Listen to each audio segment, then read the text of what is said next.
I swear my eyes have been burning since I walked out of that theater. Cause, oh,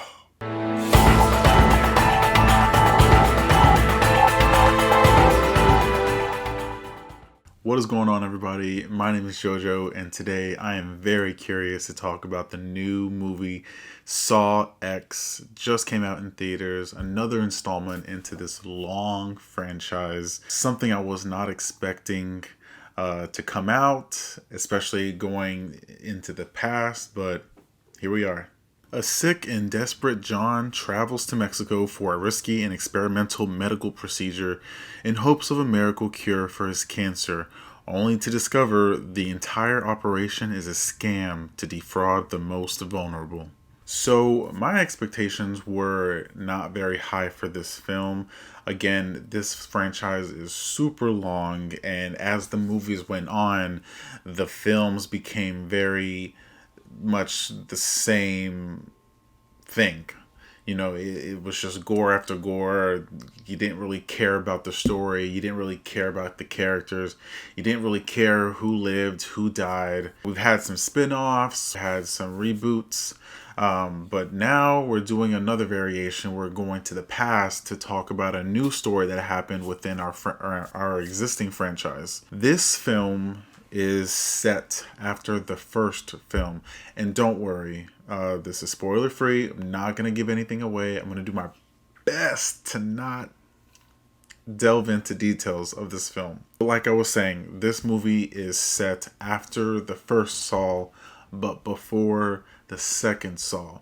So I don't know if you've kept up with them or not, but really just to understand this film, you really only need to watch, I would say, the first two. So one thing that was new in this film that was different from the previous Saw films is that our main character is John Kramer, Jigsaw himself. We see the most in this character in this film than we have I would say, in any other of the previous films that came out. He is the main character. The story is about him. We are following John Kramer to Mexico. His character has cancer. He doesn't have much time to live. He hears about this experimental cocktail slash surgery. So he takes that on. He's probably desperate at this point, and he's very curious about it, so he ends up going there. It ends up becoming a scam, so he takes on his revenge on everyone that just did him wrong in Mexico. My first thoughts about that storyline, because when we watch the trailer, it explains that what the story is about. He's going to Mexico, he's going for surgery, it's a scam, we're getting revenge. I thought that was kind of silly or something. I was like, wow, this is just a random story that we're just throwing in now that happened between 1 and 2. I just went into it with just no intention, just to have a good time and see where it goes. And boy, was I surprised. This film had much more story than any previous film we've had. The first half of this film is just story development, character development. We're getting a reintroduction to John Kramer, who he is and what's going on with him. So people might say that the first half of this is just slow pacing and boring or something. I honestly enjoyed the pacing of this film. I liked that we actually got to spend time with John, getting to know him, watching him build relationships with the people around him. It was honestly refreshing. And you kind of started to feel for him, like feel bad for him, because even though you know who he is and what he is planning on doing too in the future Saw movies, because again, this is set after the first one, you started to kind of feel for him. Throughout the movie, I was like going back and forth. I was like, it's like Joe when you watch You on Netflix. It's like, do I like Joe? No, I don't like Joe. But then you do, but then you don't. That's how it kind of felt like when I was watching John in this film. And as they show in the trailer, we do get Amanda back, played by Shawnee Smith. She comes back into this. I actually enjoyed having her on this. My first thought was that she was just going to be making like an appearance or 1 or 2 scenes, really. She was actually in it throughout the film. She was part of the story. We got to see a relationship being built, progress with Amanda and John.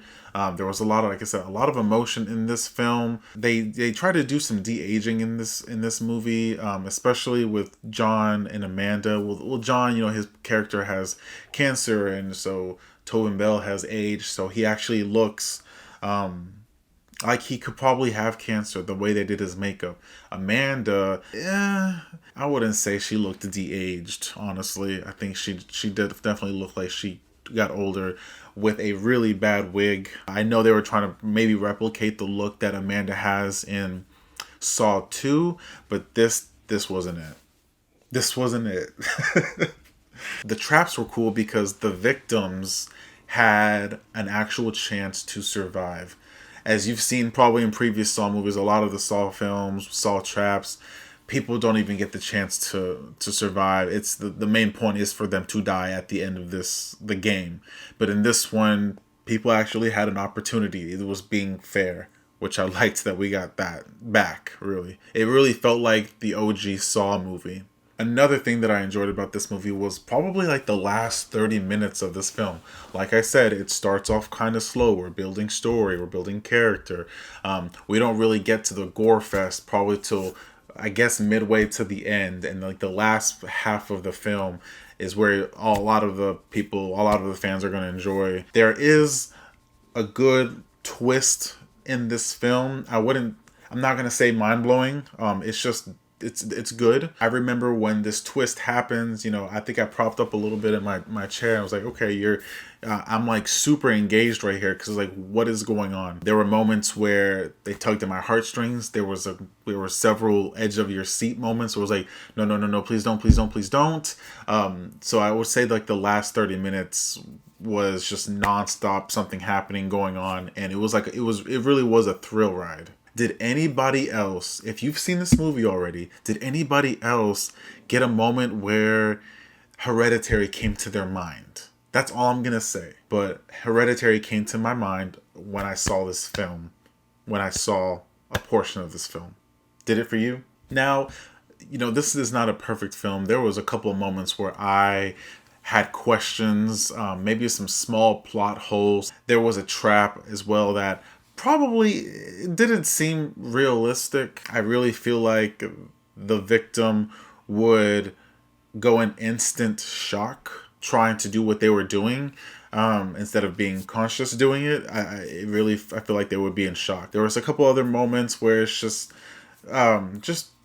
people getting information like, how did you know this or how did you know that they don't really explain that well. I think they try to clean up all the loose ends with the little stuff that the reveals and stuff like that, but I still left the theater with a couple questions because some things felt far-fetched. Another aspect that I enjoyed was that for the first time I felt like John, aka Jigsaw, had a real nemesis, a real villain that he was after. There are several victims in this movie, but we have like a ringleader.